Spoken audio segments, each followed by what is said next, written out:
عام انتخابات کروانے سے پاکستان کے مسائل حل ہو جائیں گے؟ یہ ایسا سوال ہے جس کا جواب پاکستانی سیاستدانوں کے پاس ہے، نہ بڑے بڑے نامور صحافیوں کے پاس اور نہ ہی معاشی ماہرین کے پاس۔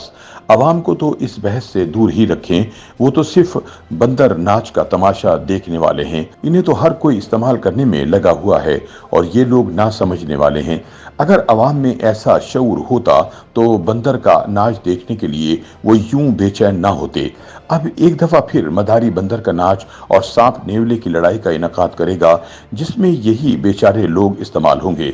برسوں سے غائب فصلی بٹیرے پھر میدان میں اتر کر سادہ لو عوام کو ٹوپی پہنا کر اسمبلیوں میں پہنچ کر عوام کو ٹھینگا دکھا دیں گے۔ ایک دفعہ پھر حکومت میدان میں آئے گی، اپوزیشن جماعت بنے گی اور یوں ایک نئی سیاست کا آغاز ہو جائے گا۔ نیا دور کی ایک رپورٹ کے مطابق یہاں سوال یہ بنتا ہے کہ اس الیکشن سے جمہوری نظام کے آنے سے عام عوام کو کیا فائدہ ملے گا؟ اس بارے میں شاید ہمارے عوام سوچتے ہی نہیں، وہ زندہ باد مرد آباد کے نعروں میں گم ہیں۔ دوسری جانب ملک حالیہ برسوں میں بے شمار چیلنجز سے نبرد آزما رہا ہے، جن میں معاشی عدم استحکام اور سیاسی بحران سے لے کر سیکورٹی خدشات اور سماجی مسائل شامل ہیں۔ بہت سے شہری اور ماہرین یکساں حیران ہیں کہ کیا نئے انتخابات کا انعقاد ان مسائل کو حل کرنے اور ملک کو مزید مستحکم اور خوشحال مستقبل کی طرف لے جانے کا راستہ فراہم کر سکتا ہے؟ کسی بھی ملک میں انتخابات جمہوری نظام کی بنیاد ہوتے ہیں اور پاکستان بھی اس سے مستثنی نہیں۔ یہ ایک ایسے طریقہ کار کے طور پر کام کرتے ہیں جس کے ذریعے عوام اپنے نمائندوں کو منتخب کرنے اور حکومت کو جواب دہ ٹھہرانے کا حق استعمال کر سکتے ہیں۔ باقاعدہ، آزادانہ اور منصفانہ انتخابات ایک فعال جمہوریت کے بنیادی پہلو ہیں جس پر عمل کر کے ملک ترقی کی راہ پر گامزن ہوتا ہے۔ دہشت گرد تنظیموں کی جانب سے پے در پے حملے بھی ملک کو غیر مستحکم کر رہے ہیں۔ دوسری طرف پاکستان معاشی پریشانیوں سے نبرد آزما ہے، جن میں مہنگائی، بے روزگاری اور بڑھتے ہوئے مالیاتی خسارے شامل ہیں۔ پیٹرول، گیس اور ڈیزل کی آئے روز بڑھتی قیمتوں نے عوام کی زندگیاں اجیرن بنا دی ہیں۔ حکومتوں کے آنے جانے سے اس میں کوئی تبدیلی نہیں آتی، وہی سب کچھ چلتا ہے جو IMF چاہتا ہے۔ وہ آج کسی چیز کی قیمت میں اضافے کا فیصلہ کر لیں یا کریں، اس سے کوئی فرق نہیں پڑتا۔ سیاسی انتشار نے ملک میں سیاسی عدم استحکام اور قیادت میں بار بار تبدیلیاں دیکھی ہیں، جس کی وجہ سے ترقی اور پالیسی کوئی دور رس فائدہ نہیں پہنچا رہی۔ سب سے اہم مسئلہ ملک بھر میں درپیش سیکورٹی چیلنجز ہیں، جن میں روزانہ کی بنیاد پر تیزی آ رہی ہے اور ایسے ٹارگٹ پر حملے ہو رہے ہیں جس کے بارے میں پہلے سوچنا بھی محال تھا۔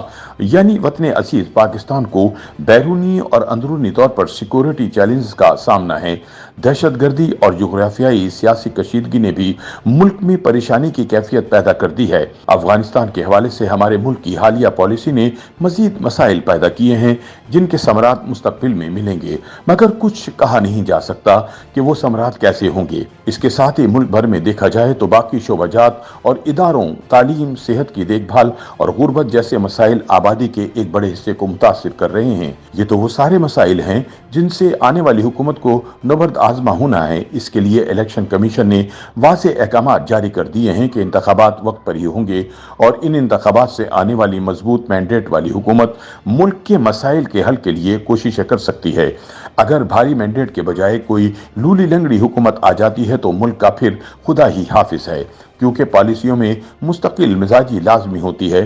قیادت میں متواتر تبدیلیاں پالیسی میں تضادات کا باعث بن سکتی ہیں اور اس وقت ملک کو طویل مدتی پالیسیوں پر عمل درآمد درکار ہے جو بھاری مینڈیٹ والی حکومت ہی کر سکتی ہے۔ پاکستان کو اپنے چیلنجوں پر قابو پانے اور مزید مستحکم اور خوشحال مستقبل کی طرف گامزن کرنے کے لیے نہ صرف انتخابات بلکہ تمام سٹیک ہولڈرز کی جانب سے ملک کے بہترین مفاد میں مل کر کام کرنے کے عزم کی ضرورت ہوگی۔ انتخابات ترقی اور جمہوریت کی جانب طویل سفر میں صرف ایک قدم ہے، لیکن اس میں عوام کا سب سے بڑا کردار ہے جو انہوں نے ادا کرنا ہے۔ لیکن بیچارے عوام کیا کریں؟ ان کے پاس سارے چلے ہوئے کارتوسوں کا آپشن ہے جو ایک دفعہ پھر وہ استعمال کریں گے، تو اس سے میرے خیال میں عوام کی صحت پر کوئی اثر نہیں پڑے گا۔ البتہ کچھ چہرے بدل جائیں گے اور یوں یہ نظام چلتا رہے گا، کیونکہ یہاں چہرے بدلتے ہیں، نظام نہیں بدلتا۔